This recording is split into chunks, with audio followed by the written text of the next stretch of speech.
ময়মনসিংহের মুক্তাগাছা শহীদ স্মৃতি আদর্শ কলেজের ব্যবস্থাপনা বিভাগের অনার্স শেষ বর্ষের ছাত্র শামীম মিয়া। পঞ্চম শ্রেণীতে পড়ার সময় থেকেই কৃষির সঙ্গে যুক্ত হন তিনি। দীর্ঘদিনের অভিজ্ঞতা আর ভিন্ন কিছু করার স্বপ্ন থেকে শুরু করেন গোলাপ চাষ।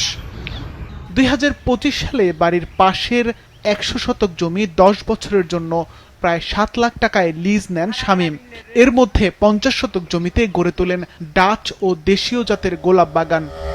বর্তমানে তার বাগানে ঢুকলেই চোখে পড়ে নানান রং, লাল টপ সিক্রেট, হলুদ সোলারিয়া, সাদা গোলাপি মিশ্রণের জুমিলিয়া ও চায়না গোলাপ সহ দেশি বিদেশি নানা জাতের ফুলে ছেয়ে গেছে পুরো গোলাপ বাগান।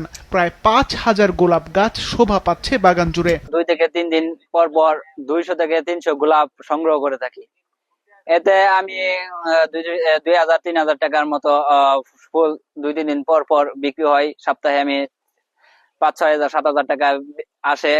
এতে আমার এই ফুলের টাকা দিয়ে সংসার চলে, আমি লেখাপড়া করি। ভারত ও যশোর থেকে উন্নত জাতের চারা সংগ্রহ করে এই বাগান গড়ে তুলেছেন শামীম। বর্তমানে 2 থেকে 3 দিন পর পর সংগ্রহ করা হয় 2 থেকে 300 ফুল, যা বিক্রি করে সপ্তাহে তিনি আয় করছেন 6 থেকে 7,000 টাকা। ফুলটা খুব ভালো লাগে, তো বিশেষ করে লাল ফুল, এই জন্য আর কি প্রায় আসে। এখানে আসলে মনটা ভালো হয়ে যায়। এটা দেখার পরে আসলে অনেক ভালো লাগতেছে, মনে করে যে মন একদম ফ্রেশ হয়ে গেছে। কৃষি সম্প্রসারণ অধিদপ্তরের পক্ষ থেকে প্রয়োজনীয় সহযোগিতা অব্যাহত থাকবে বলে জানান কৃষি কর্মকর্তা জুবাইরা বেগম সাথী। বা অনেকে আছে যে লেখাপড়া শেষ করে চাকরির পিছনে না ছুটে নতুন কিছু করার ক্ষেত্রে যদি হচ্ছে এই ধরনের ফুলের বাগান তথা অন্যান্য যে নতুন যে উচ্চমূল্যের ফসলগুলো আছে সেগুলো নিয়ে যদি কাজ করে, আমরা তাদেরকে আমাদের যে কৃষি সম্প্রসারণ অধিদপ্তর থেকে যতটুকু তাদেরকে সাহায্য সহযোগিতা করা যায় সেটা আমরা করব।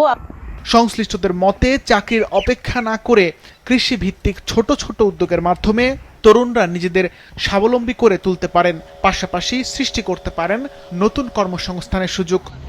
সিফাত রহমান, মাছরাঙ্গা, নিউজ শো।